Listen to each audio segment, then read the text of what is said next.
June 2021 markale waxaan joognaa hoggaanka baarista dambiyada CID maalinkii taariikhdu ahayd 8 bishii June 2021 ayaa hoggaanka baarista dambiyada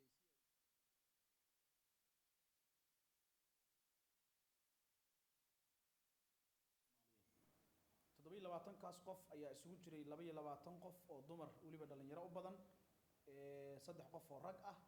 iyo laba qof oo howlwadeenno ah isla markaana doonayay in dadkaas ay dhoofiyaan dalka dibadiisa sifa sharci darro ah oo aan ilaa hadda la ogeyn sababta ay ula jeedeen dadkaas ay dhoofiyaan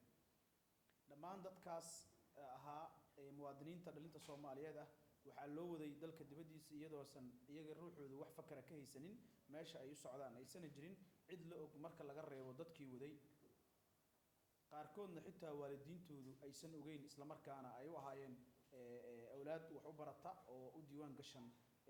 muwaadiniin caadi ah waxaa jira daraasado laga diyaariyay arrimaha noocan ah oo hay'adaha iskaashiga la leh ciidanka booliska Soomaaliyeed dhanka la dagaalanka muhaajiriinta iyo tahriibinta muwaadiniinta Soomaaliyeed wax fakar aan ka haysanin dhacdooyinka noocan ah adduunka oo dhan waxaa ka jira hay'ado caalami ah oo ugu horeyso hay'adda United Nations Office of Drug and Crime UNODC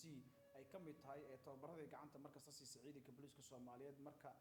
laga eego muhaajiriinta iyo la dagaalanka muhaajiriinta iyo tahriibinta muwaadiniinta Soomaaliyeed ee waxba galabsan Sub-Sahara Africa oo ah qaybta aan adduunka Soomaaliya ay ka mid tahay 26 dal 2018 waxaa laga diiwaan geliyay 26 kaas dal ee Sub-Sahara Africa cadad kiisas ah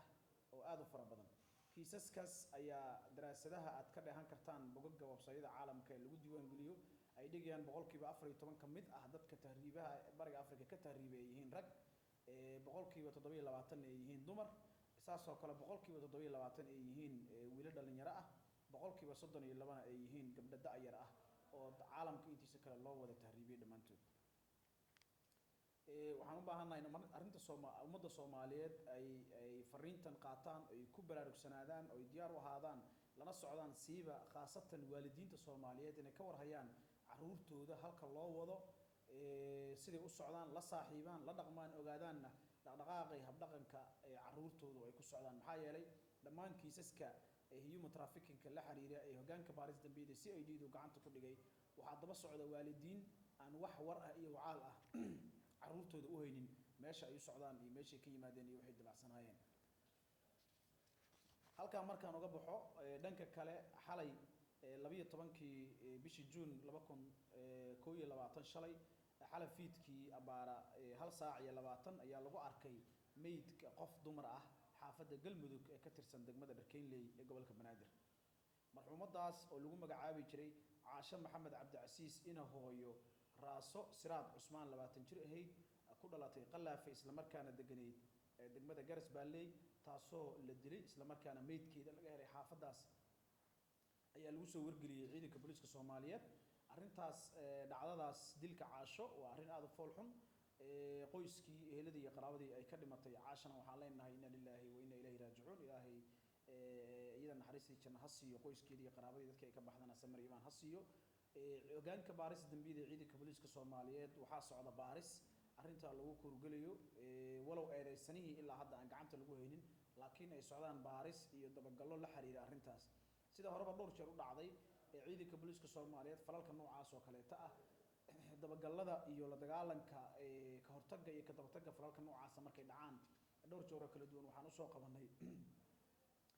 eedeysanayaashii falka ku lug lahaa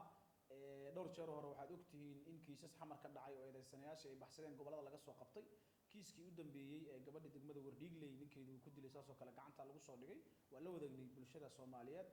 saan oo kale marxuumad Caasho waxaan rajaynaynaa eedeysanaha falka ku eedeysan oo kiiskaas geystay in ilaahay idinkii gacanta lagu soo dhigi doono isna cadaalad la waafajin doono waa maasantiin assalaamu calaykum waraxmatullaahi wabarakaatuh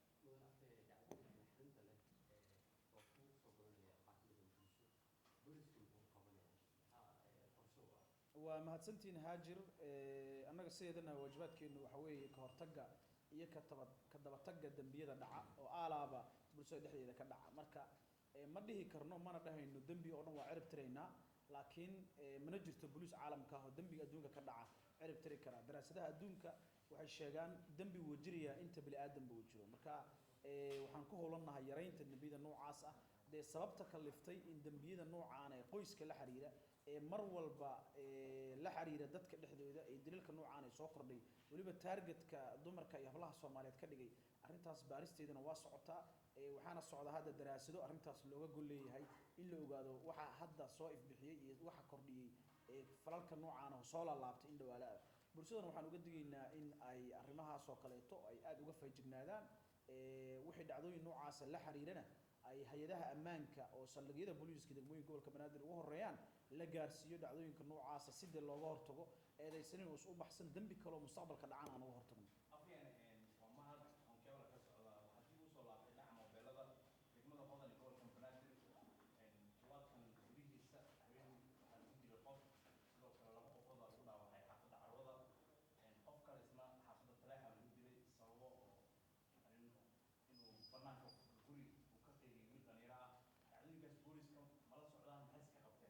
waa la soconaa oo dhacdooyinka dhaca waajibkeenaba ka mid ah sidaan hore u sheegay ka hortagga dambiyada intaysan dhicin iyo ka daba tagga markii ay dhacaan intaas aa sheegtay waxaa ka badan